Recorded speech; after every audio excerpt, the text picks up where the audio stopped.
বিশ্বাস প্রতারণার কি যুগ, কেউ কাউকে বিশ্বাস করতে পারছে না, কেউ কাউকে বিশ্বাস করতে পারছে না। স্বামী তার স্ত্রীকে বিশ্বাস করে না। এই শহরে বহু স্বামী আছে এই শহরের, স্ত্রীকে বিশ্বাস করে না, কারণ জানে যে আমি বাইরে গেলে ফোনে অনেকগুলো বেটার সাথে লাইন মারে। স্বামী খুব ভালো করে জানে।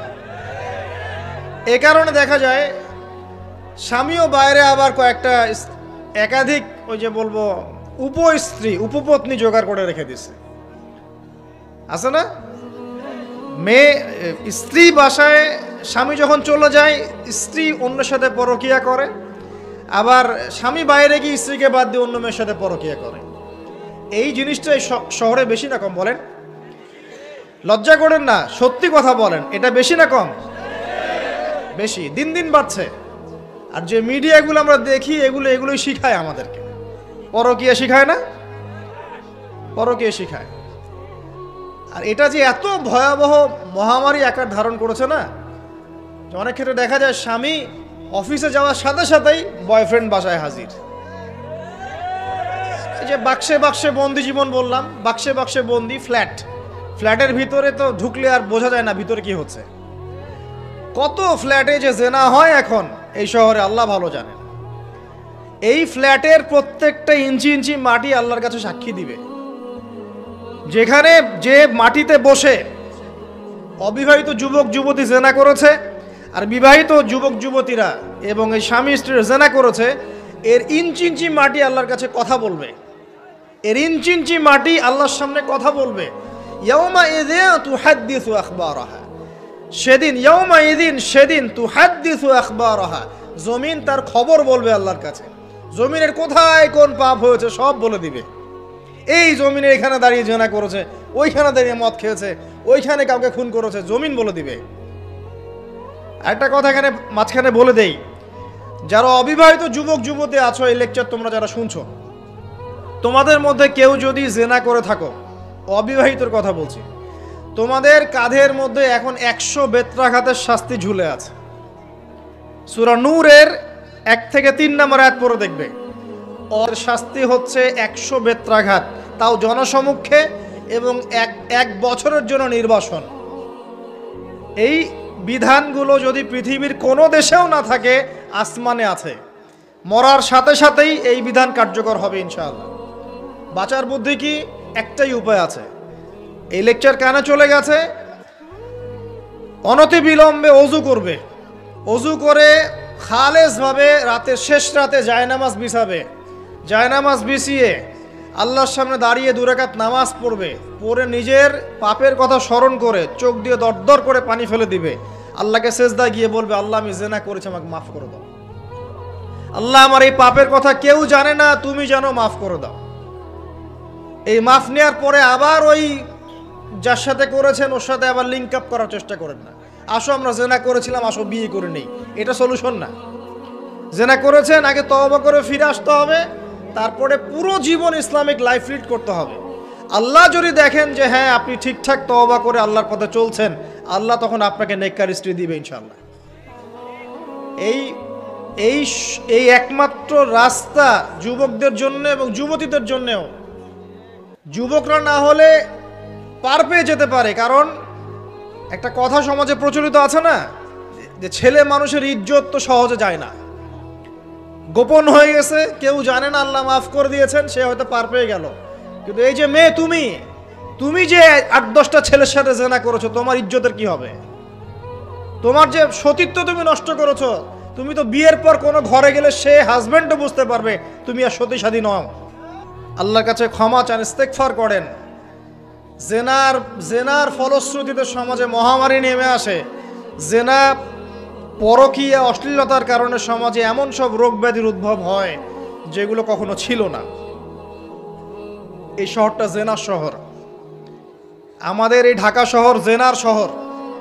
আপনাকে এটা বোঝার জন্য আমার লেকচার না শুনে আপনি পেপার পত্রিকা ঘাটেন, অনলাইন সার্চ করেন, দেখবেন এই শহরে আনাচে কানাচে জেনা হয় এবং ওপেন জেনা হয়, মানুষ জেনাকে হালাল মনে করে। এই শহরের যুবক যুবতী যারা একে অপরের সাথে বয়ফ্রেন্ড গার্লফ্রেন্ড কালচারে লিপ্ত আছে, এটাকে তারা হালাল মনে করে, কেউ হারামও মনে করে না। কত বড় সাহস দেখায়। আর রাস্তা দিয়ে আমরা হেঁটে গেলেও বয়ফ্রেন্ড গার্লফ্রেন্ড এসে আমাদেরকে সালাম দেয়, হুজুর আমাদের জন্য একটু দোয়া করেন। তো প্রত্যেকটা পার্কে পার্কে যাবেন, এই যে আপনাদের রেস্টুরেন্টগুলোতে যাবেন, দর্শনীয় যে স্পটগুলো সেখানে যাবেন, দেধার সে জেনা হচ্ছে, জেনা আর জেনা। আমি এই যুগের কথাই বলছি। নবী সাল্লাল্লাহু আলাইহি সাল্লাম বলছেন, আমাদের নবী বলছেন, আমার উম্মতের একটা অংশ, সবাই না, আমার উম্মতের একটা অংশ অবশ্যই জেনাকে হালাল করে নেবে, অবশ্যই মদকে হালাল করে নেবে, মদ পান করবে কিন্তু মদের নাম অন্য দিবে, এবং তারা গান বাজনা বাদ্যযন্ত্র নর্তকীদেরকে হালাল মনে করে নিবে। নবী সাল্লাল্লাহু আলাইহি ওয়াসাল্লাম বলেছেন, যখন সমাজে এরকম পাপ বাড়ে তখন সমাজে এমন সব রোগ ব্যাধি আসে যা আগে কখনো ছিল না। এবং এদের ব্যাপারে নবীজি বলেছেন, একদিন সকালবেলা আল্লাহ পাক এদেরকে বানর এবং শুয়োর বানিয়ে দিবে। কিয়ামতের আগে এই ঘটনাও ঘটবে, বিকৃত হবে, ভূমিধস, ভূমিকম্প, ভূমিধস এবং আকৃতির বিকৃতি, এগুলো আযাব আসবে আল্লাহর পক্ষ থেকে, এই জেনা, এই ব্যভিচার, এই পরকীয়া, নোংরামি, অশ্লীলতার কারণে। ঘরে ঘরে এগুলা বয়ফ্রেন্ড গার্লফ্রেন্ড কালচার, কেউ মনে করে না যে এগুলা হারাম, কেউ মনে করে না যে আমার এই যে সহপাঠী আমার গায়রে মাহরাম। গায়রে মাহরাম, এই গায়রে মাহরাম শব্দটাই নাই। কাজিন, চাচাতো বোন, মামাতো বোন, খালাতো বোন, এই যে কাজিন, এরা জেনা করছে। কি দেখা বাকি রেখেছে এই যুগে আমরা? এই যুগে আমরা দেখছি যে নিজের মেয়ের সাথে পিতার শারীরিক সম্পর্ক। পেপার পত্রিকা পড়েন, একটু অনলাইন ঘাটেন, দেখেন কোন যুগে আছেন আপনি। সমাজের ন্যায় অন্যায় হক বাতিলের মানদণ্ডই উল্টে যাবে। মানুষ ন্যায়কে অন্যায় মনে করবে, অন্যায়গুলোকে ন্যায় মনে করে নিবে। কোনো মানদণ্ড নাই, কোনো মানদণ্ড নেই। আমাদের শহরের এই অবস্থা, শান্তিতে কিভাবে ঘুমাবেন আপনি? নিশ্চিন্তে থাকবেন কিভাবে? কখন যে আল্লাহর গজব চলে আসে। কোরআনে একটা আয়াত আছে, যখন আল্লাহ পাকের গজব আসবে তখন শুধু জালেমদের উপর খাস করে আসবে না। আলেমদেরকে জিজ্ঞাসা করেন, আলেম ওলামাদেরকে জিজ্ঞাসা করেন, যখন আল্লাহর গজব আসবে জালেমদের উপরে শুধু খাসভাবে আসবে না, সবার উপরে আসবে। তা আমি খুব ভালো মানুষ, ওয়াজ করছি, নসিহত করছি, পার পেয়ে যাবে এমন ভাবার সুযোগই নাই। আপনাকে আপনার সাধ্য মতো অন্যায়ের প্রতিবাদ করার চেষ্টা করতে হবে। লাতা'মুরুন্না বিল মা'রুফ, নবীজি বলছেন, অবশ্যই তোমরা সৎ কাজের আদেশ করো। ওয়ালা তানহাউন্না আনিল মুনকার, অবশ্যই অসৎ কাজে নিষেধ করো। আও লা ইউশিকান্নাল্লাহু আন ইয়াবআসা আলাইকুম ইকাবাম মিন, অন্যথায় আমি আশঙ্কা করি তোমাদের উপর আল্লাহর পক্ষ থেকে বিশাল গজব আসবে। সুম্মা তাদউনাহু, এরপর তোমরা সবাই আল্লাহর কাছে দোয়া করবে, আল্লাহ গজব সরিয়ে দাও, সরিয়ে দাও। লা ইউস্তাজাবু দুআকুম, তোমাদের দোয়া কবুল করা হবে না। এখানে ওই শাস্তিটা না বলে সামনে যেতে পারছি না। শোনেন, যারা বিবাহিত ব্যক্তি হওয়ার পরেও পরকীয়া করেছেন, বিবাহ করার পরেও পরকীয়ার পাপে লিপ্ত ছিলেন বা এখনো আছেন, জেনে হোক না জেনে হোক করেছেন, অথবা এটা জেনে করেছেন যেটা একটা খারাপ কাজ, তারপরেও করেছেন, রাসূলুল্লাহ সাল্লাল্লাহু আলাইহি ওয়াসাল্লামের হাদিস এবং আল্লাহ পাকের কালাম অনুযায়ী তাদের শাস্তি হচ্ছে কোমর পর্যন্ত মাটিতে পুঁতে ফেলে পাথর নিক্ষেপ করে রজম করে হত্যা করা। ইসলামিক যদি কোনো রাষ্ট্র থাকতো, বা এটা যদি হতো, বা এটা যদি ইমামুল মাহদির যুগ হতো বা ওমর রাদিয়াল্লাহু আনহুর যুগ হতো, তাহলে এই শাস্তির বাইরে আপনি চলতে পারতেন না, যদি এটা প্রমাণ হতো। এই শাস্তি যদি দুনিয়াতে কার্যকর নাও হয়, আপনি যদি তওবা না করে মারা যান, তাহলে কিয়ামতের মাঠে এই শাস্তি আপনি ভোগ করবেন। অতএব বিয়েটাকে সহজ করেন, জেনাটাকে বন্ধ করেন, পরকীয়ার রাস্তা বন্ধ করেন।